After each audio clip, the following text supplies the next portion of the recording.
The second episode of the reboot is my new favorite episode of the entire series. A large part of why I love this new version of course has to do with the improved animation, but also how the new version did a lot to expand upon existing material. The dialogue sections are much more lively, the Wario Bros actually do things, and the action is incredible. So of course, let's go scene by scene and break down why episode 2 of the reboot is amazing.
Sequence 1, the MacGuffins. We start out with a reintroduction to our main antagonist. In my tribute to the original series, I neglected this scene by saying it repeated information we already knew. However, that's not actually true. This scene tells us that there's more than one Chaos Emerald that our antagonist is looking for. I just forgot this information hadn't already been explained because as a Sonic fan, I'm already familiar with the number of emeralds. Keeping this scene was a good decision, and it actually works better than the original. In the original, it happened in the middle of Mario and Bowser's fight, which is a little out of place. But here, it happens before the info dump about those emeralds. Not only are we learning there's multiple Chaos Emeralds, but also why people are searching for them. It flows a lot better because we're getting the tease and then the full explanation.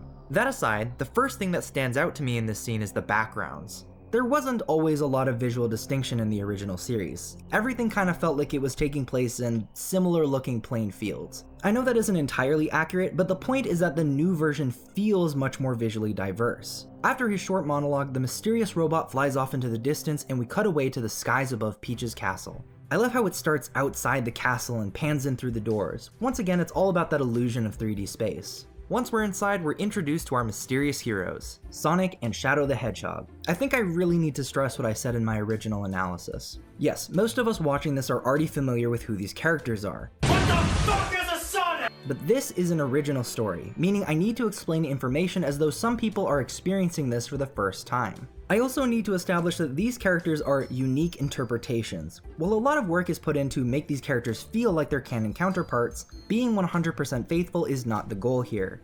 After introducing themselves, Sonic insists on letting them in on their secret mission, but Shadow doesn't want these people getting involved. All of this is about establishing conflicting personalities with these two. Sonic is social, compassionate, and cooperative, but Shadow is reserved, quick to anger, and independent. They have different ways of handling the situation, which naturally leads to conflict. Sonic tells Shadow that they're going to need help since they have no idea how to navigate this world. Shadow begrudgingly agrees, and we finally learn about the main objective. However, before that, we cut to Bowser, which is a new scene added to the reboot. We see him dealing with the aftermath of his defeat from the previous episode. This scene is obviously readapted from the Great Pipe Maze, but it serves a new function here. This time, Bowser immediately starts scheming after his defeat and shows his relentless drive to get what he wants, as opposed to the original version where he cried in his throne room for several days. After reflecting on his defeat, he's interrupted by the arrival of someone new, Dr. Eggman. Now, if you watch the original series, you know that Eggman was introduced very differently. At first, he was a silhouette, establishing him as an unknown threat. While it was obvious it was him, I like how it reflected his relationship with Bowser. His silhouette symbolized how his motivations were unclear compared to Bowser's. However, after reflecting, I think revealing him right away is a much better decision. For starters, both his identity and motives are obvious because we saw them in a flashback beforehand. The reveal would not have been all that surprising.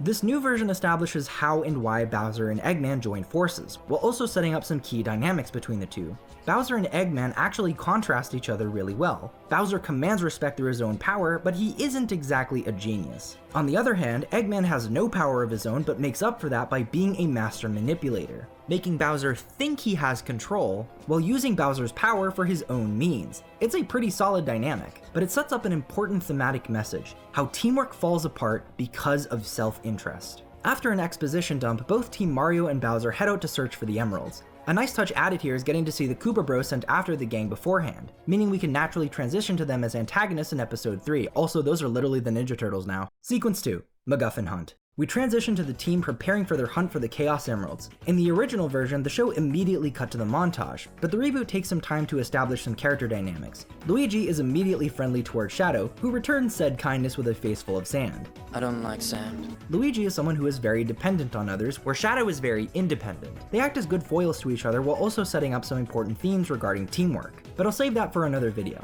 We also get a brief introduction to Yoshi to properly establish him as a member of the group, as opposed to the way the original introduced him where he felt a little bit more like a background character. As the characters head out, we get a reintroduction to the Wario Bros who make their own plans to snatch the emeralds, showing that there will be multiple parties competing in this story. We then transition to a short montage of the characters looking for the Chaos Emeralds. The lighthearted montage is all about creating a false sense of security, making the audience feel comfortable until suddenly the stakes rise in unexpected ways. I'll also take a moment to recognize how much effort and skill went into remaking this montage. The difference in quality is really night and day. Luigi happens to stumble upon one of the Chaos Emeralds just as Wario arrives. This chase scene works for two reasons. First off, the Wario Bros are actually doing things this time. In the original show, they were just in the background. There was an expectation that they would do something eventually, but they had no presence outside of the occasional gag. Now they are active participants in the story. They actually do things that impede the character's progress. The second thing is how this works for Luigi's character. Seeing Yoshi come to Luigi's aid makes it more painful that Luigi couldn't return the favor later in the same episode.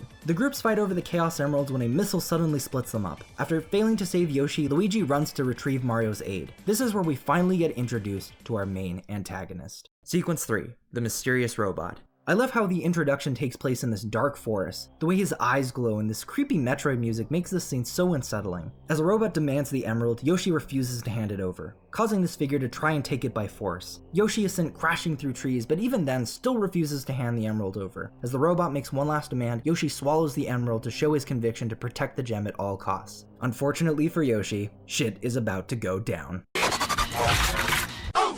Episode 2 had a lot to live up to when it came to making its main antagonist feel even more threatening than the original version. There's so much personality conveyed through these little animations and the incredible sound design to boot. Also, just look at what he's packing. For his special, he wields a gun.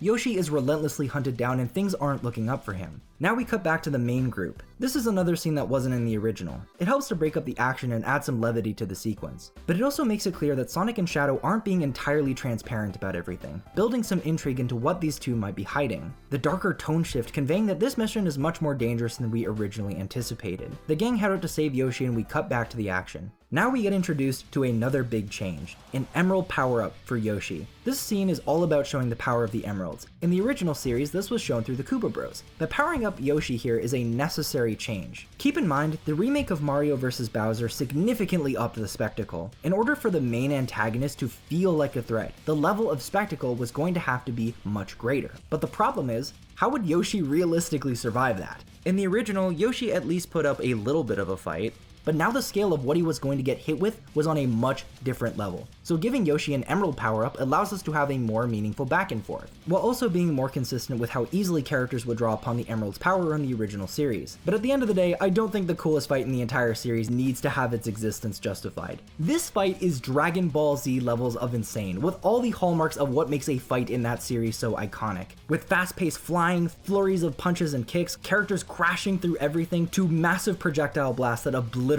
their surroundings. The scale of this fight is on a different level. This fight also helps to better convey the danger of the main antagonist. The improved spectacle is of course doing most of the work, but the fact that he's able to keep up with a powered up Yoshi makes it clear how dangerous he truly is, even without an emerald. With the power of the emerald, Yoshi is able to turn the tables on the fight. Unfortunately for Yoshi, this robot is going to start trying now. Here we get to understand that the emeralds are more than just power-ups. They can be manipulated in other ways such as teleportation, showing a clear difference in experience between Yoshi and this robot. With the power of his own emerald, this robot unleashes absolute hell upon Yoshi. But even in this dire situation, Yoshi is determined to not let him take the emerald. What follows is an absolutely brutal thrashing, complete with some of the best animation in the entire series. This is the level of spectacle we all hoped for, and I think it's safe to say it lived up to expectations. With a second emerald in hand, the fight is over. But just before the robot can finish off Yoshi, the rest of the gang appear on the horizon. The robot decides to finish them as well, but the emerald begins to glow. The robot responds as though something in the emerald has spoken to him,